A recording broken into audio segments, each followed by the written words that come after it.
This is Manny with Classic Auto Repair. Today we're looking at a 1968 Pontiac Firebird, doing an inspection on the car overall and focusing on some of the items that are on the repair list for the client. We went ahead and pulled all the wheels off to check the brakes. This is a drum brake system on all four wheels, and it's been recently overhauled, as you can see by the hardware. The shoes and wheel cylinders have been replaced, and there's no leaking occurring on any of the wheel cylinders. Brake linings are brand new. However, they're not set very well. They're only grabbing on the edges of the shoes. On the front and back side, you can see there's a lot of uneven wear, and that's because the shoes have not set into the drums. That can be because the drum is warped on the outside edges, but I would wait to see, maybe putting more miles on the car and seeing about the shoes setting into the drums. That just comes from more drive time on the wheels. This is the front right-hand side. Here we have the passenger side rear, and these are really bad about leaking right here on the wheel cylinder, both sides. And this is dry, and there's no oil penetrating the shoe lining, so it's in good shape. I think the brakes are good all the way around, as are the drums. Going over here to the driver's side, it's the same situation. We have no leaks on the wheel cylinders. They are all nice and clean and dry. And then this is the front driver's side shoe. Same thing on the wear. You can see the open space in the middle where the shoe lining is not making contact with the drum. And as the shoes wear and settle in, you'll get complete coverage on the linings. But the main inspection here was to make sure there was no faulty hardware or leaky wheel cylinders, and we're looking in real good shape there. So I will put the wheel bearings back on. They are greased with a sufficient amount of grease, so we'll put all this back on. The seals look relatively fresh, so we'll get that all back up on the car and go from there. Brake hoses are kind of old, but I don't see that they need to be replaced. I don't have any indication that they're compressed or that they're cracking. So maybe on the next brake service, I would go ahead and replace these flex hoses on the front of the car and the rear axle. I'm going to go ahead and pull the car up so we can inspect the bottom.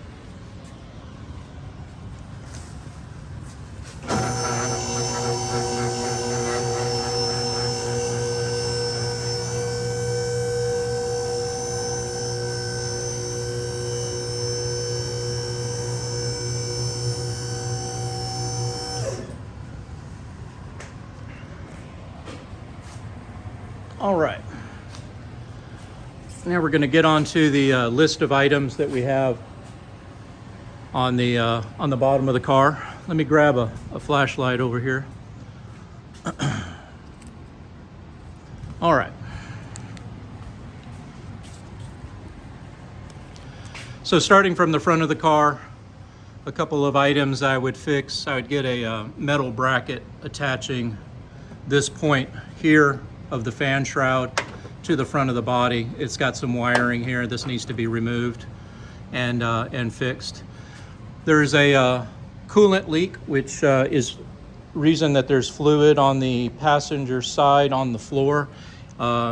This hose right here is leaking, and this is the bottom radiator hose, and I would recommend moving this clamp and retightening, see if that will stop that leak. I'll do a pressure test on it to make sure the leak is fixed.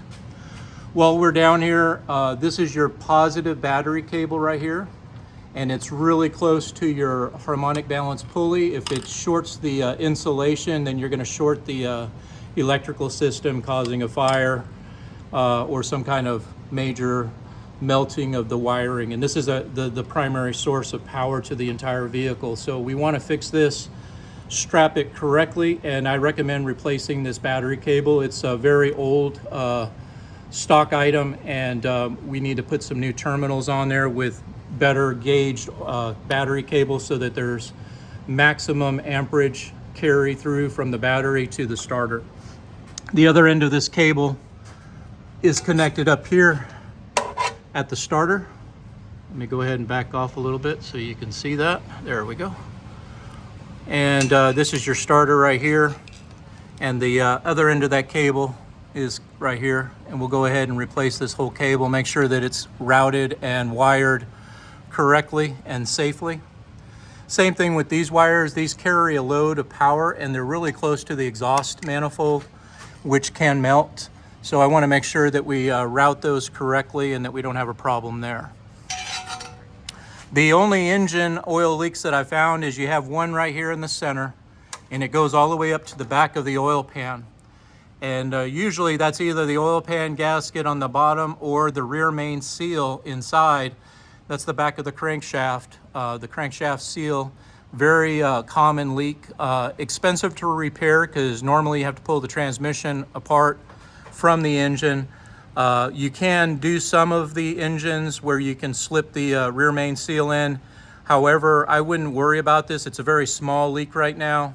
And I wouldn't go through the expense at this time. There's no fault that's going to be a safety concern here. Just an occasional drip from that top area right up in there between the engine and the transmission.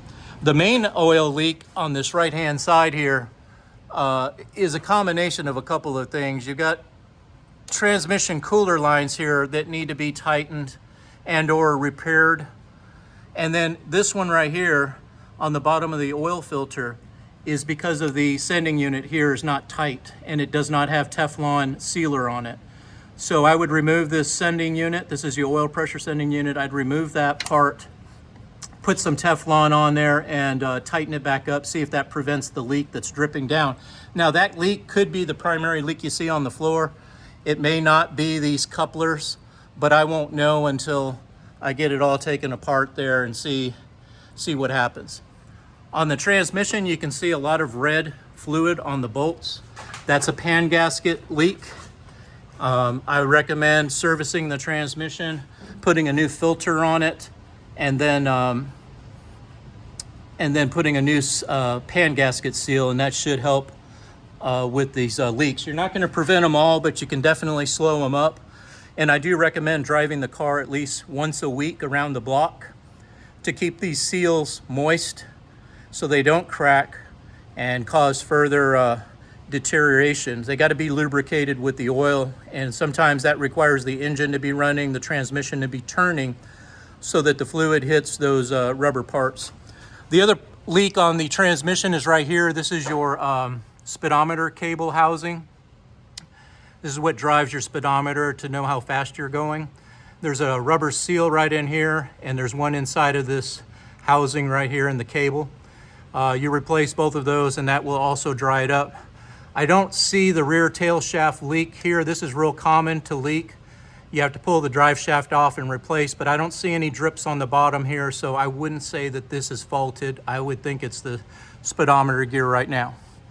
You may also have some shifter leakage from the seals that are kind of hard to see, but there's shifter linkage right up in here. And that shifter linkage has some rubber seals that you have to take apart from the inside of the transmission. It's a labor expense that I probably wouldn't go through unless you were doing a transmission major overhaul.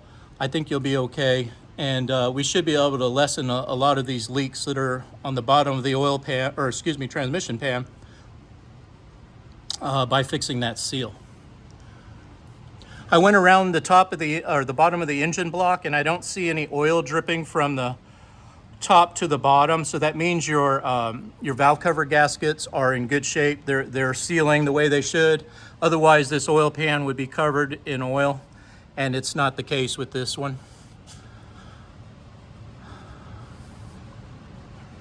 So we'll address those on the estimate for fixing those leaks. As we go back on the drivetrain, everything seems to be in pretty good shape. I would keep an eye on these U-joints. I will check to see for slop, but a lot of times for these cars in the 60s and 70s, the U-joints are worn out, the needle bearings inside, and we recommend putting a new set on the front and the back of the drive shaft to prevent the drive shaft from coming loose. And in many cases, it will break and come apart. And then, of course, you know, with a big old piece of metal hanging out from the bottom of the car, that's not a good thing. It beats up a lot of stuff down here. While we're here, I put on the estimate to go ahead and drain the rear end differential fluid. It's a little moist down here, but again, one of those things where you have to make the decision where you're going to spend the money. I would put the maintenance in just flushing and draining the oil, the gear oil, out of the rear end, and replacing it with fresh lubricant so that you're getting the maximum life out of the gears in the rear end of your axle. This is another area that I always check for leaks, and there is a small fluid leak coming from your brake line to the wheel cylinder right there. I'm going to go ahead and tighten that up and see if I can get that leak to stop. It's not excessive because I don't see anything on the backing plate, but it is moist, and you don't want any leaks on your hydraulic system because that will affect the pressure of the brakes and how they apply. So I'll get that on the safety side. We want to definitely address that as well. Looks like the shocks are relatively new on the back. And this is your exhaust, muffler, and gas tank. I don't see any issues there. Again, the rear suspension looks like it's in pretty good shape. I don't think it needs any help back here. However, on the front, on the suspension, I would recommend putting sway bar end links. This is your sway bar. And these are the bushings that are completely worn out and cracked. And this is going to cause rattling and vibrations in the front suspension. So I definitely would recommend putting a set of these on both sides. Now this does have some coil lifters. This is what this little thing is right here. And it's designed to raise the coils because they have basically, these coil springs have flattened over the last, 50 years of this big heavy engine and the weight of the car pushing down on this coil. You put a new set of coils on here, and you won't need to have this kind of a band-aid of a device here to kind of increase the tension of the coil. By putting a new set of coil springs on here, it's going to lift the front end up. Some people don't want the front ends up high, but it will be spongy because these coils are not stiff as they should be from the factory. A brand new car sits up pretty high from the factory back in the 60s. Most of these cars are sagging and they're down low because of gravity, basically, and the weight of that load from the frame being pushed down over 50 years on this piece of metal right here. I checked the bushings. They're original. They're up here. These are your upper control arm bushings. They're not completely worn out, but at some time in the future, I would recommend replacing your upper control arm bushings, going in here, replacing the lower bushings, these are your lower control arm bushings. They sell the entire piece for the top and bottom, and I would replace it all because this metal tends to fatigue over 50 years. Hitting something excessive will cause this to warp and bend, and it changes the geometry, so your alignments and your tire wear is going to be excessive. These are the culprits right here. The ball joints have been replaced. I checked those. They're in pretty good shape. On the passenger side over here, it looks pretty good. Like I said, I would just get those sway bar bushings replaced, and you should be looking pretty good on the suspension.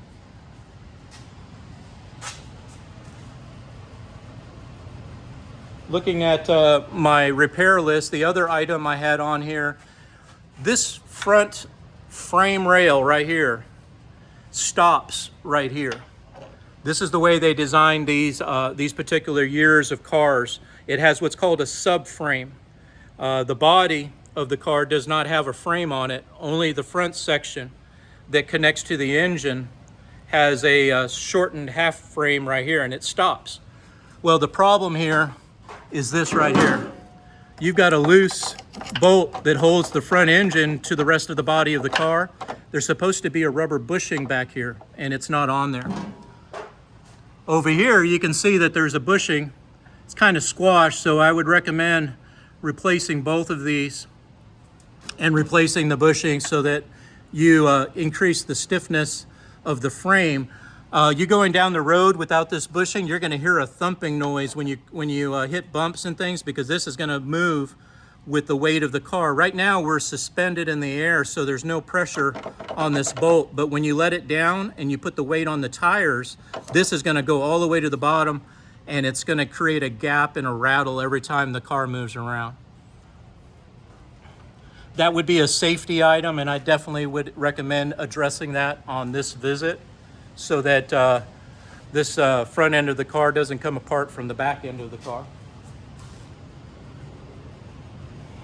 Let's see, going down the list of items,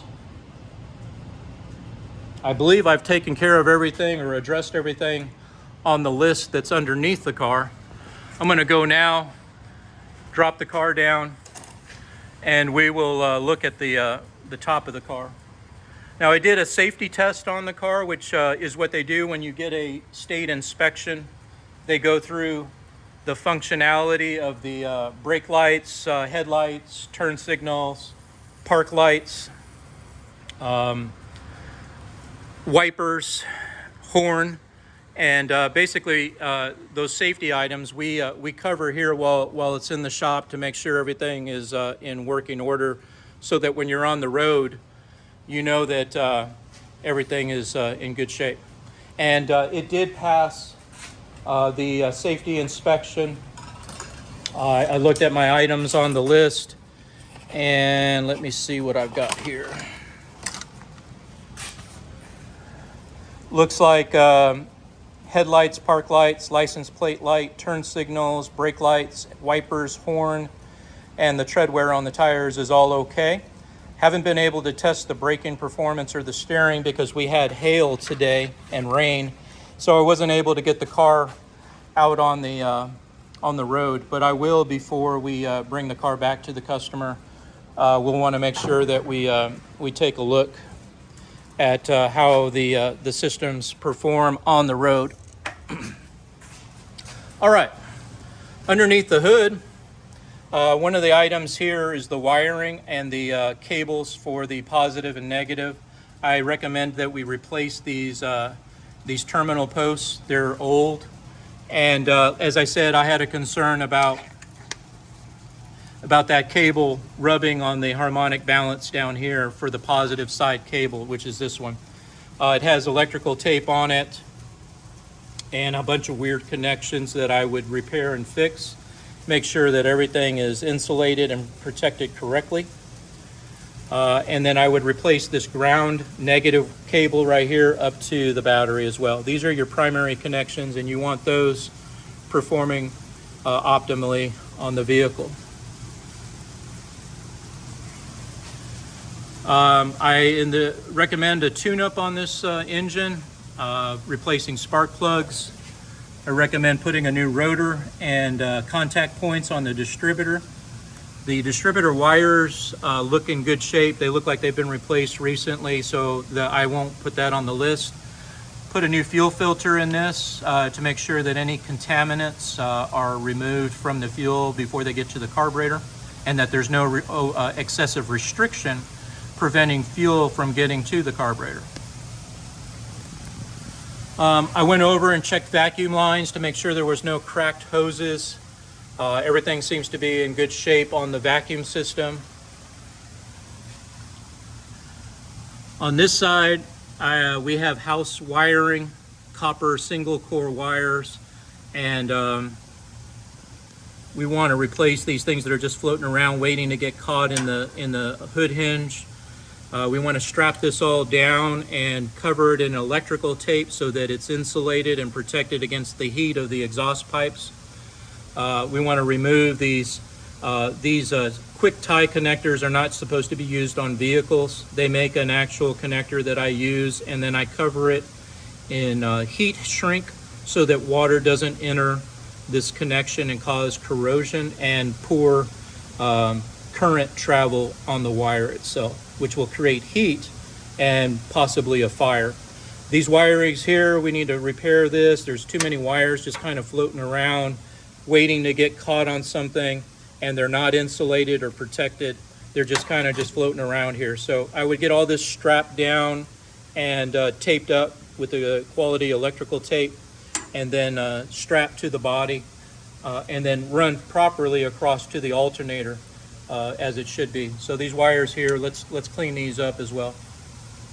Carburetor looks pretty new and fresh. I checked the air cleaner, it's new and clean, so I don't have that as a replacement item.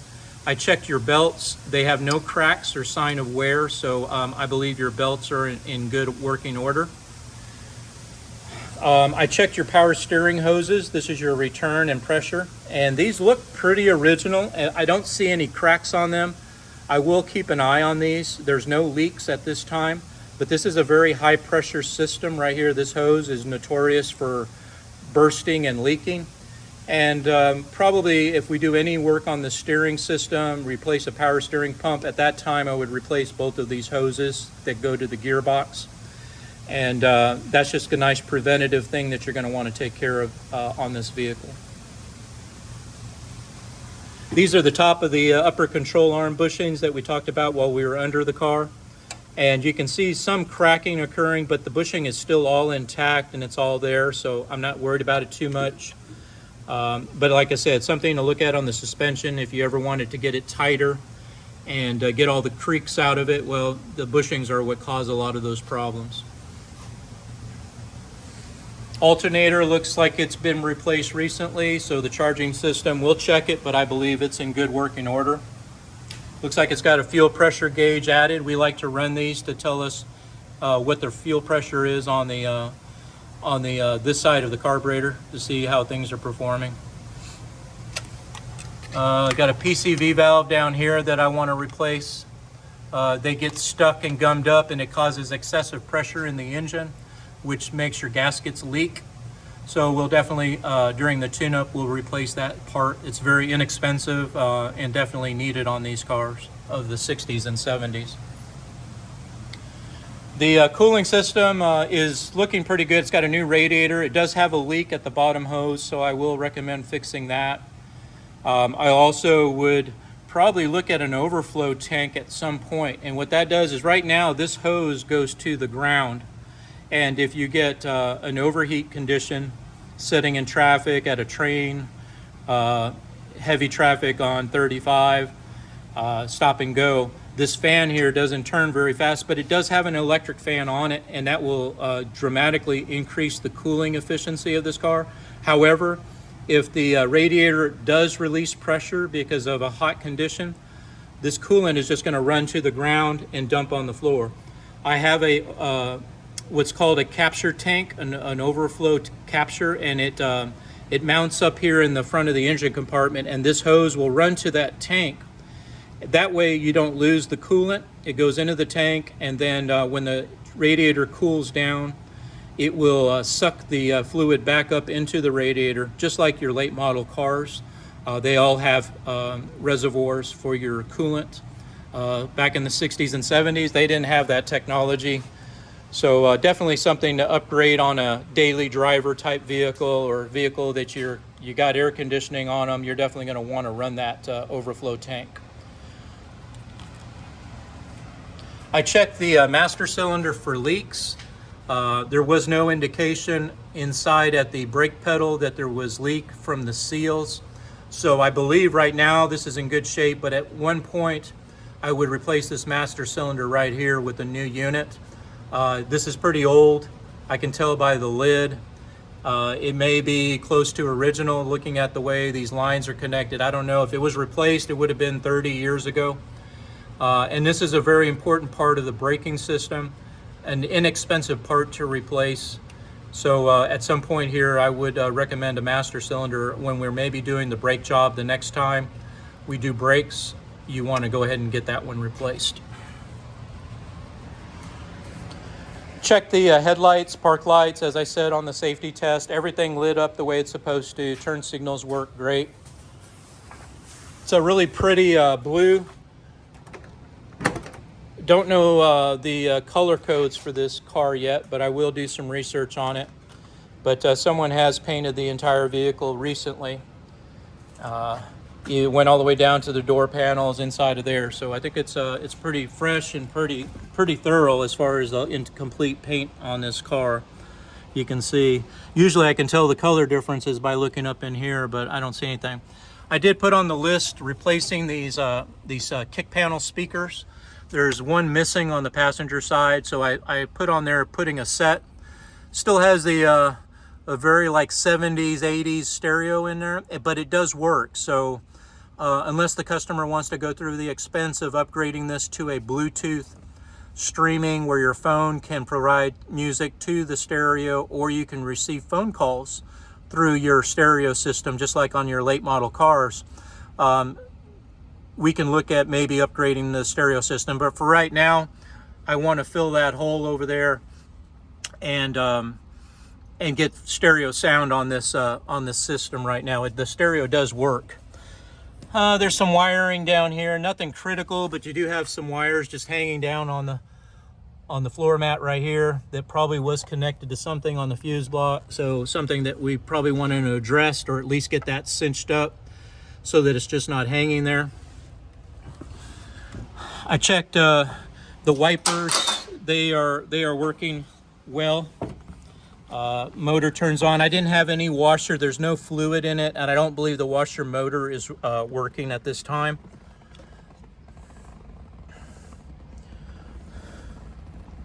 Control head here, didn't see any problems or issues with the ventilation system. It shifted, no problems as far as when I pulled it into the shop, backed it in. The car went into park, neutral, and drive reverse without any issues. We do have some holes in the canvas top. I might recommend putting some covering on this. We can put some adhesive tape here to help with the leaks. There's one right here that's leaking, and then over here on the driver's side, back here in the back corner, you can see right through the canvas right here. So you put some not electrical, but duct taping that we have that's in black, and that will help with letting water get into the car when you wash it, or you catch that rainstorm that we have here in Texas every once in a while. But yeah, definitely putting it on the back side will help with slowing down the leaks that you got on this canvas top.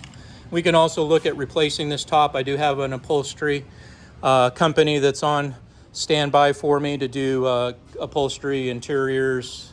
We do carpeting here at the shop. We can do pretty much all the door panels, seat covers, things like that as well. But overall, this is the inspection that we were performing on this 1968 Firebird. And I believe we've covered all the items on the list. Let me just kind of go through it real quick, make sure we don't have anything else.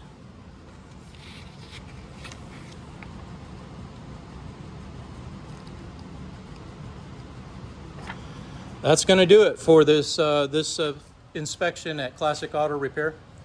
I'll talk to you soon.